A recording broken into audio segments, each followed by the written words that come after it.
this is the prophetic event behind the solar eclipse, and we know that a mighty shaking is going to come to the world, because the word says, I'm going to call to judgment the nations that divide my lands.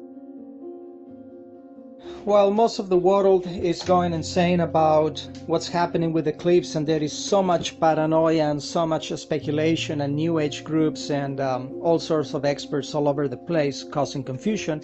The reality is that eclipses do mark symbolic events if we are able to discern what's going on. So number one, this is not an unusual eclipse because it's happening during the Hebrew New Year. That's very symbolic. And during the very time of the eclipse, there was a meeting at the United Nations where they are proposing to create the state of Palestine and give Palestine a full membership. If that happens, Israel will lose a lot of territories and will be seen as the aggressor and the bad guy of the movie. So far, 80% of the world is supporting full membership for a Palestinian state at the UN, and they are waiting on the Security Council. Most nations in the Security Council are okay. The only one that could probably veto this law is the United States. So if the United States does an absentee, abstains from voting, or votes in favor, then that's it. They will move forward to create a Palestinian state. This will be devastating